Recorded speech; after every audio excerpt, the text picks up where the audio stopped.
അതിജീവിത പോലീസിന് കൊടുത്ത FIS മൊഴിയിൽ ആദ്യം കൊടുത്ത മൊഴിയിൽ പറയുന്ന പ്രതികൾ പറയുന്ന മാഡം എന്ന് പറയുന്ന ഈ കൊട്ടേഷൻ നൽകിയിരിക്കുന്നത് മാഡം ആണ് എന്ന് പറയുന്ന ആസ്പെക്ട് അന്വേഷണ ഏജൻസി എന്ന് പറയുമ്പോൾ സ്പെഷ്യൽ ഇൻവെസ്റ്റിഗേഷൻ ടീം ഫോം ചെയ്തിട്ടുണ്ട്.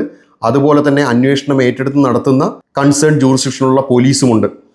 ഇവരാരും തന്നെ ഈ ഒരു വശം അന്വേഷിക്കുന്നില്ല. ഇതിനെക്കുറിച്ച് ആദ്യം സബ്മിറ്റ് ചെയ്യുന്ന അന്തിമ റിപ്പോർട്ടിൽ ഒന്നും തന്നെ പരാമർശിക്കുന്നില്ല. അങ്ങനെ ഒരാളുണ്ടായോ എന്നുള്ള അന്വേഷണമില്ല, അത്തരത്തിലൊരാളെ അന്വേഷിച്ചു എന്നുള്ള അന്വേഷണമില്ല, എന്ത് കാരണം കൊണ്ട് അന്വേഷിച്ചു എന്നില്ല, എന്ത് കാരണം കൊണ്ട് അന്വേഷണത്തിൽ നിന്നും ആ മാഡത്തിനെ ഒഴിവാക്കി എന്നും പറയുന്നില്ല. സംഭവം ഇങ്ങനെ നിൽക്കുന്നു. ഇതിന് ശേഷമാണ് പിന്നീട് തുടരന്വേഷണം നടക്കുന്ന വേളയിൽ പുതിയൊരു സാക്ഷി വരുന്നു. സാക്ഷി ഗൂഢാലോചനയെക്കുറിച്ചുള്ള കൂടുതൽ വിവരങ്ങൾ പറയുന്നു. 8ാം പ്രതിയായിട്ടുള്ള നടൻ ദിലീപിനെ കുറിച്ച് പറയുന്നതെല്ലാം പിന്നീട് വരുന്ന കാര്യങ്ങളാണ്. FISൽ പറയുന്ന ആസ്പെക്ട് അന്വേഷണ ഏജൻസി എന്തുകൊണ്ട് അന്വേഷിച്ചിട്ടില്ല എന്നുള്ളതിനെക്കുറിച്ച് ഒരു തരത്തിലുള്ള എക്സ്പ്ലനേഷനും വിചാരണ വേളയിൽ ഒരു ഘട്ടത്തിലും ഒരു അന്വേഷണ ഉദ്യോഗസ്ഥനും മറുപടിയായി കോടതിക്ക് കൊടുക്കുന്നില്ല. കോടതി അത് രൂക്ഷമായ രീതിയിൽ വിമർശിച്ചിട്ടുമുണ്ട്.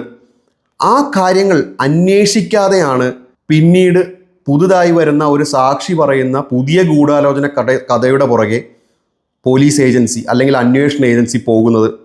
മറ്റൊരു വസ്തുത കൂടി വിധിന്യായത്തിൽ പ്രതിപാദിക്കുന്നുണ്ട്.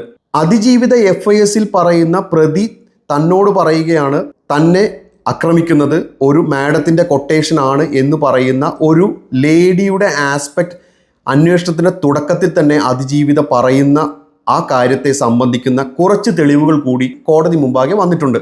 പ്രതിയുടെ ഫോൺ റിക്കവർ ചെയ്ത് അതിലുള്ള രേഖകൾ പരിശോധിക്കുമ്പോൾ, അതിനുള്ള കോൾ ഡീറ്റെയിൽസ് പരിശോധിക്കുമ്പോൾ പ്രതി അന്നേ ദിവസം സംഭവ ദിവസം 17/2/2017 ശ്രീലക്ഷ്മി എന്ന പേരുള്ള ഒരു സ്ത്രീയുമായി കോളുകൾ നടത്തിയിട്ടുണ്ട്. അതായത് അതിജീവിതയെ ഉപദ്രവിക്കുന്ന ദൃശ്യങ്ങൾ പകർത്തുന്നതിന് അരമണിക്കൂർ മുമ്പ് 6 or 7 കോളുകൾ ഈ ശ്രീലക്ഷ്മി എന്ന് പറയുന്ന സ്ത്രീയുമായി 1ാം പ്രതി പൾസർ സുനി നടത്തുന്നുണ്ട്.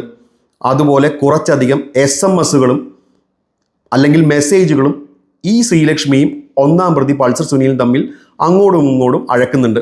ഇതിനെക്കുറിച്ച് അന്വേഷണമില്ല. ഇത് എന്താണ് സംസാരിച്ചിരിക്കുന്നതെന്നുള്ള അന്വേഷണമില്ല.